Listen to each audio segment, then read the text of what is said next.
watching ETVN Philippines.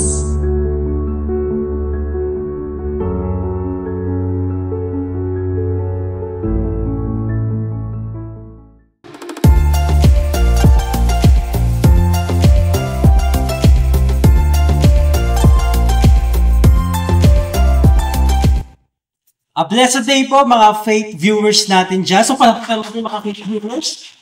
Muli, nandito po kami. Kami ang Catecute! So, nandito naman po kami sa panibagong segment. But before that, pasalamahan na po natin ang ating mga special guests. Unang-una, si Father Ben Arsenio. Para si Father Ben, ang spiritual director ng Catholic Faith Defenders, Diocese of Cubao. Si Johanna, my co-host. At nandito rin po si Kuya Kaloy, Brother Kaloy po. Yes, ang aming walking dictionary. At nandito po ating mga bisita mula sa Mary Hope of Christian Crusade. Yes. Hanggang po sisita sila dito, no? And syempre, pakilala ko rin ang aming grupo, the Catholic Faith Defenders, Diocese of Cubao. And before that, pag-games ulit tayo. Yan. Games tayo. Okay. Oh, walang tidingin ha. Walang kodigo dito ha. Mais ka. Nasa simbahan tayo ha. Okay. Number one. Go, game. He is na considered, kilala nyo agad ha, baka sagot nyo babae. Yan. He is also considered the patron of the social media. Right now, ginagawa natin ngayon, especially ETVN. Kinoconsider siya ngayon na patron ng social media. Sino siya mga brothers and sisters? At hindi pa siya saint, magiging saint pa lang siya. Blessed pa lang siya. Blessed pa lang siya. Okay, sino siya? And ka-age lang natin, mga kayo. Millennial ba? Yes, millennial. Okay. First letter? Wow, we can do Okay. Sige, come on. 5, 4, 3, ano ba? Second letter. Kaya nyo ito. Millennial siya and he is advocating the Holy Eucharist and magiging saint siya this coming September 2025 added by Pope Leo XIV. Blessed Carlos Apostol. Wow, galing! Blessed Apostol. Okay. Ano gusto mo bro? Ano gusto mong premyo? Bible? Total, sa'yo naman to eh. Okay, wala pa kasi brother. Christopher, next. Next is ito. Let's talk about numbers. Okay? Ilan? Yan. Ilan? Numbers to, mahirap to. Ilan ang 7 sacraments? 7. Okay. Ang bilis Paano mo nalaman sis? Magaling na sister, 7 sacraments. Yan. Ikaw sister, baka may pa-games ka pa? Syempre ako, hindi mo mawala, meron din ako. Wow. Eto, hulaan niyo kung sino to. Sige. Ang tawag, tinagurian siyang apostle to the apostles. Saint Paul? Hindi, tapos yung pangalawang clue ay may sinapian siya ng masamang espiritu. 7 yung mga masamang espiritu kung naano sa kanya. Yung ba yung sa palabas na Babae. exorcism Babae po siya. Emily Rose? Ang pangatlong clue, nasa foot siya ng cross nung kinocifix si Wait lang, babae. Nasa cross ng tatlong Maria siya yun. ni Mama Mary. Tatlong Maria yun. Mary Magdalene! Yeah! Wow, yeah! And speaking of Mary Magdalene, siya ang topic natin ngayon. Wow, meron naman tayo pagchichismisan. Kumbaga marites to. At saka Pagchichismisan balita ako, natin. may chika kay Mary Magdalene. Ano Asawa daw chika? siya ni Jesus. Ay, asawa siya ni Jesus? Kasi dahil din sa movie na ginawa ni Dan Brown. So pinalabas sa movie na asawa siya ni Yesu Cristo. Grabe chika ngayon, no? Pero baka totoo yun to. Siyempre, huwag naman sana. Kumbaga, mapapasayang ang paniniwala natin sa ating Panginoong Hesus Kristo. So, sino nga ba ito si Mary Magdalene? Isa ba siyang prostitute? Asawa ba ni Kristo? Sino nga ba si Mary Magdalene? Pero siyempre yan, sasagot yan ang ating walking dictionary, si Brother Kaloy Balag! So, thank you for bringing me here again. Sa palagay ko, mukhang ako lang naman na nasa spot ngayon. Mamaya kayo tatanungin ko, ha? Uy, pero ano lang, siguro in a nutshell na summary, ang alam lang talaga natin tungkol kay Saint Mary Magdalene for real ay yung makikita natin sa Ebanghelyo. So alam natin na siya ay sinapian ng 7 demonyo at ito ay in-exorcise mula sa kanya ng ating Panginoong Hesukristo. Ngayon, yung 7 demons po na yun, may symbolic meaning po. Kasi 7 is the number of perfection or the number of completeness. According to some Bible scholars, pag sinabing 7 demons ang pumasok, anak kay Mary Magdalene, ang ibig sabihin nun, hindi lang 7 demons ang meron sa kanya, kundi talagang complete at total yung pagsapi ng mga demonyo sa kanya. Yung talagang, she was completely possessed. So, ang isang nun, ang isang makikita natin doon is it was not an ordinary possession that she had. Diba? And some Bible scholars even interpret the 7 demons as meaning 7 separate exorcisms daw. So maraming mga puro-puro ang mga Bible scholars. But the one thing we can be sure of, matindi yung suffering niya from the power of the demon. So finally, yung tinanggal sa kanya ng ating Panginoon, yung mga demonyo sa kanya, makikita talaga natin yung devotion niya to our Lord, yung kanyang support na nakasabi sa Biblia na isa siya dun sa mga kababaihan na nagbibigay ng suporta kay Jesus at sa kanyang mga disciples from their resources. So ang isa ring implikasyon nun is meron siyang kakayahan, meron siyang financial mayaman. Not necessarily mayaman, pero merong kakayahan, may financial may financial resources si Mary Magdalene enough to help support Jesus and his disciples habang sila nagta-travel around the Holy Land, around Judea. So in addition to that, alam natin na nung panahon nung Passion, nung Good Friday, habang karamihan ng mga apostoles at disipulo ay tinakbuhan ng ating Panginoon, isa siya sa kakaunting natira sa tabi ng ating Panginoon. So while our Lord Jesus Christ was hanging from the cross, nandun yung tatlong Maria. Mary, the mother of Jesus, Mary, the mother of James, and finally, you have Mary Magdalene. So the 3 Marys. And then, of course, nandun din ang Apostle John. The beloved. But the rest, nagtago or nanood from a distance. Pero yung tatlong yung 3 Marys, among them Mary Magdalene, and of course, Mary the mother of our Lord, nandun sila, hindi nila iniwan ng ating Panginoon hanggang mamatay. And then, we know from the resurrection accounts na si Mary Magdalene ang isa sa mga unang witnesses of the resurrection. In fact, kung pag-uusapan ay yung pinaka-biblical narrative, yung pinaka-resurrection narrative, siya ang pinapakitang unang nakakita. Nandun siya sa garden, umiyak siya, then may nakita siyang kala niyang hardinero, yung pala, yun na ang ating Panginoon, yun na si Hesukristo na nabuhay ng muli. So dahil doon, tumakbo siya, pumunta siya sa mga apostles, sinabi sa kanila na kanya nang nadatnan ng ating Panginoon na nabuhay muli. Kaya isa sa mga titulo niya ay Apostle to the Apostles. Wow. Kumbaga parang meron palang mas higit pa sa mga apostoles. So kayo, ano na ba ang inyong mga narinig na mga kwento? Kanina narinig ko mula sa inyo yung si Magdalene daw ay asawa? Yes. Narinig ko namin. Asawa? Jesus. Ano ba? Prostitute? Ano pa yung mga narinig nyo? Kasi po may kami sa chismis eh. So yun nga po, kumbaga sa mga movie po ng ating Panginoon sa Kristo, meron dong isang babae, maliban kay Inang Maria, yung tinitignan na namin na si Maria Magdalena, which is portray na parang prostitute nga daw po. Totoo po ba yung bagay na prostitute talaga si Mary Magdalene? Yung tradisyon na siya ay prostitute, pwede natin itong i-describe the Western tradition of Saint Mary Magdalene is yun nga, isa siyang prostitute tapos siya ay nasapian ng mga demonyo at siya rin yung babae na nagpakita ng repentance, nagpakita ng pagsisisi sa kanyang kasalanan dahil kanyang lininisan yung paa ng ating Panginoon gamit ang kanyang buhok. So we know that there was a penitent woman who washed who anointed the feet of our Lord using her hair.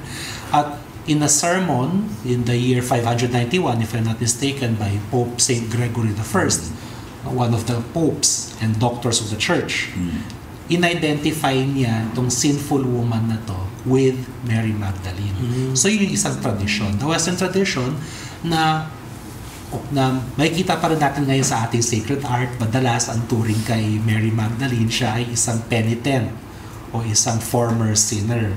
Kaya nga nagkaroon ng tradition later on na siya ay naging isang hermit sa France upang magpagsisihan yung kanyang naging mga kasalanan nung siya ay mas bata pa.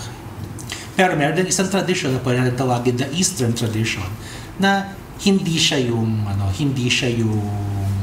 sinful woman at hindi siya prostitute. Siya ba yung yung sa Bible na caught na mga nahuli ng Isa rin yun sa mga sinasabi na siya rin daw yun. Pero we don't really have any certitude. What we have kasi are long-standing traditions about the identification of some of the women in the Gospels. Pero wag nating sabihin na ito nasa Biblia. Ito yung mga tradition, mga you can say mga sacred legends, pero hindi necessarily kailangan paniwalaan ng mga Katoliko. So ang isa kasing tanong dyan is tanong dyan is Saint Mary Magdalene din ba si Saint Mary of Bethany na siyang kapatid ni Martha at ni Lazarus. So in the Eastern tradition magkaiba sila. Pero in the Western tradition, there was for a long time in-identify si Mary of Bethany with Mary Magdalene. Kaya may kita natin sa sacred art natin yan.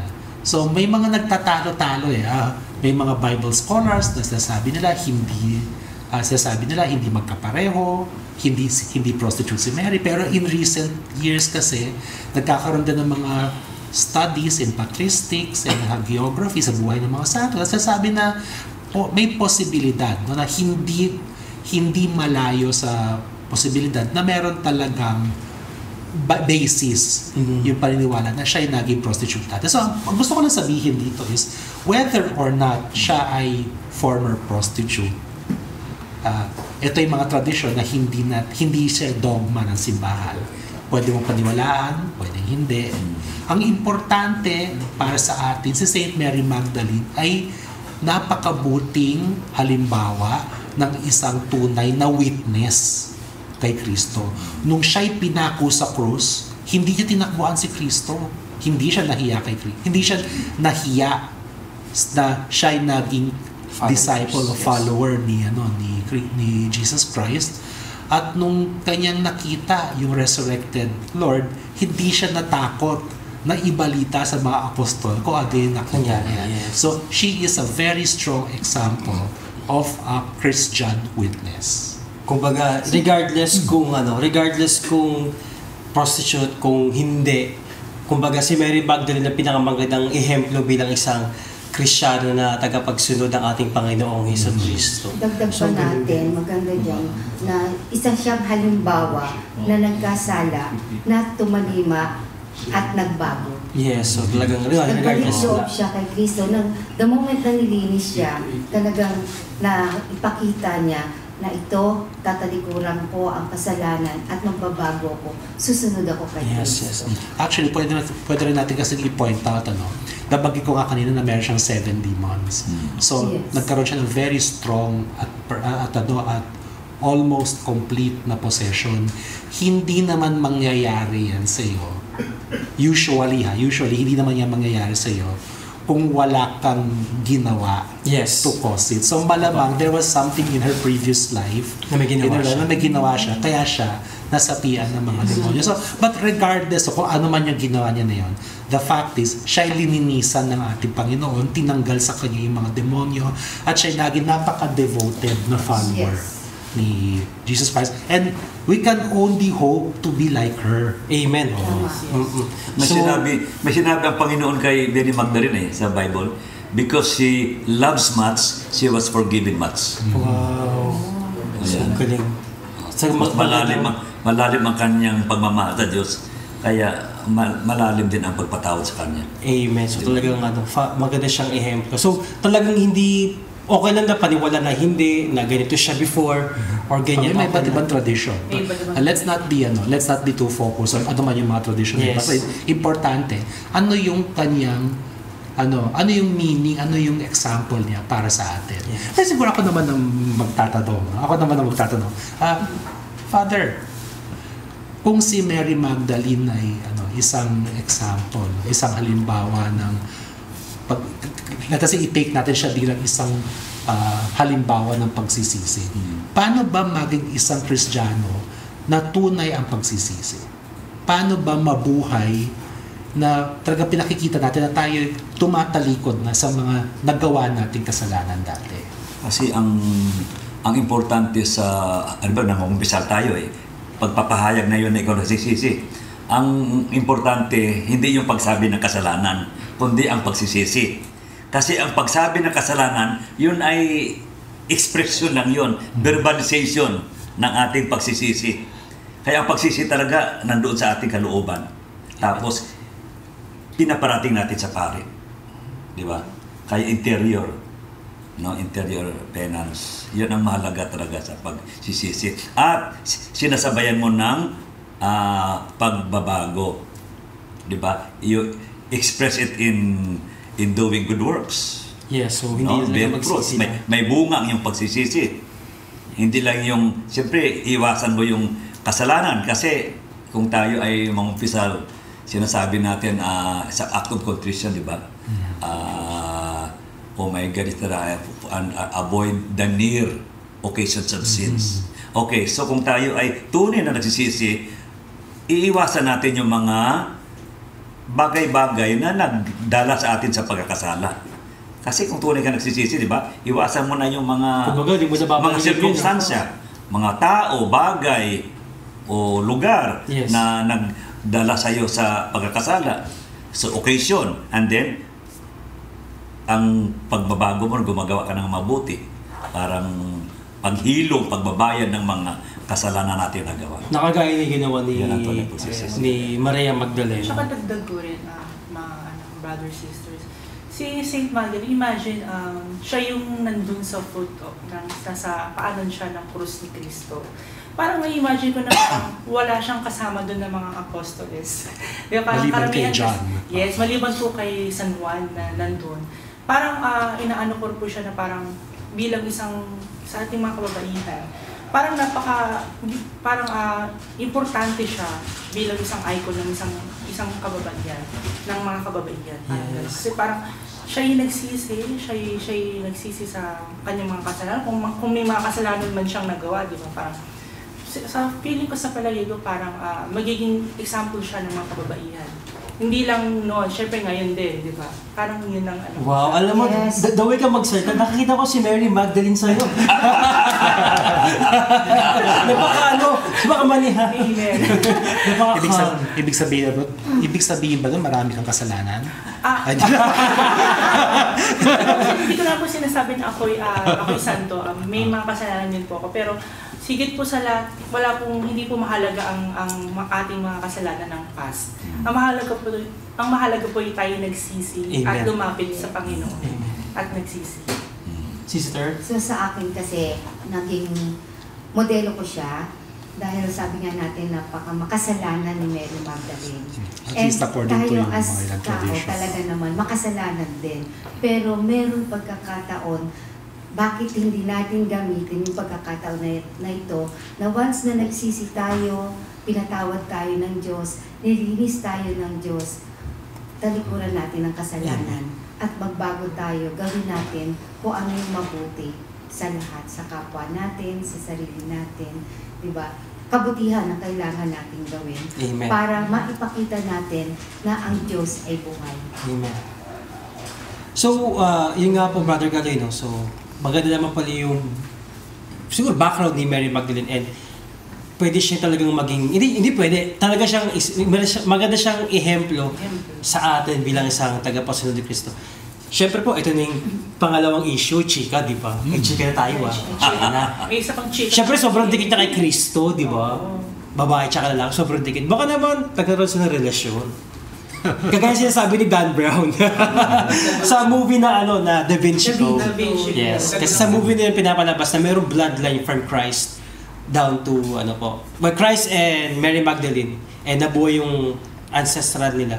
May anak daw. May May anak. anak, doon sa Last Supper, di ba, na parang Actually, yun ang yun ay mga makikita natin na chismis nga sabi natin. Pero the thing is completely walang ebidensya na nagkaroon sila ng relationship. At ang dapat nating alahanin is yung closeness at yung sabihin na natin na totoo yung tradisyon na si Mary Magdalene nga yung sinner, yung makasalanan, dating prostitute, at siya yung naglinis ng paa ni Kristo using her hair. Hindi nangangahulugan ito ng isang romantic relation. Kasi minsan ang tendency natin, binabasa natin yung mga nangyari sa nakaraan through the lens of how we understand things ngayon. Ay, lininisan yung paa using her hair. Ang intimate naman, romantic. Pero hindi ganun Kasama sila. 2,000 years ago, yun ay pagpakita ng matinding, yung matinding, pwede mo sabihin na, yung pag-honor, kanyang paggalang, yung kanyang pagbibigay ng, Sarili. yung, pwede mo sabihin, parang, it's almost, hindi lang honor, talaga yung pagpaparangal talaga kay Kristo ang kanyang binibigay doon at yung kanyang pagpapakita ng pagsisisi sa ano man yung kanyang nagawa. Kaya sinabi sa kanya ni Kristo, your sins are forgiven. Pero hindi yun romantic relationship. Walang evidence na ito yung romantic relationship. And in fact, wala kang makikita talaga na evidence among the church fathers and among the early historians of the church na nagkaroon ng family relationship si Kristo tsaka si Mary. The fact of the matter is this, kung nagkaroon siya ng anak, sabihin na natin, nagkaroon siya ng anak, the Gospels, sabihin na natin, yung purely by hypothesis, na nagkaroon ng anak si Kristo. Of course, we know na hindi, pero sabihin na natin nagkaroon siya ng anak. That would not have, the Gospels, the witnesses of the time, the historians of the time, would not have failed to mention it. They would not have failed to mention it. But the fact of the matter is, nung sinulat yung mga ebanghelyo, which were written within decades of the life of Christ, completely walang mention of any marital relationship between them. So ito talagang mga haka-haka na lang from hundreds or thousands of years later na completely walang basis. At ang inaano kasi dito, ang isa kasi sa totoo lang, ang isang nasisiraan dito, ang isang yunuyurakan dito is yung example ni Kristo as a celibate man. Okay? Dapat hindi natin makalimutan yun.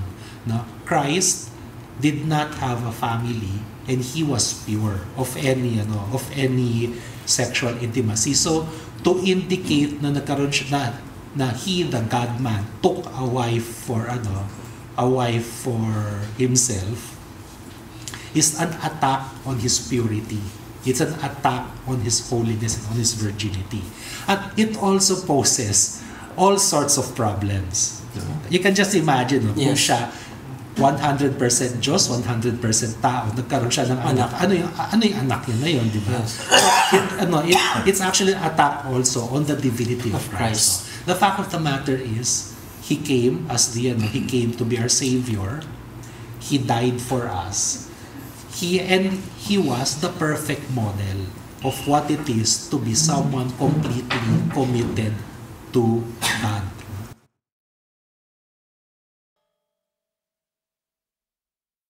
Even St. Paul, sinabi ni St. Paul yan, di ba? Mas okay na maging single para hindi hati ang aking isip sa aking pamilya, isip din sa aking serbisyo sa Panginoon. Sinabi din ni St. Paul yan. Marami sa mga Gnostic Gospels sinulat long after the four Gospels. Kasi ganito yan, di nagkaroon ng the four Gospels, Matthew, Mark, Luke, and John, within just a few decades of the death and resurrection of our Lord Jesus Christ. And then, you have to understand yung mentality ng maraming mga tao noon. Gusto nila yung religion, puro misteryo. Puro mga turong sekreto. Oh my God. Tinatago. Pero gaya ni Mary Magdalene, hindi siya nadala sa sa mga ganong chismis na hanggang ngayon, 2,000 years pinag-uusapan na prostitute daw siya. So, wag po ay maniniwala sa mga fake news.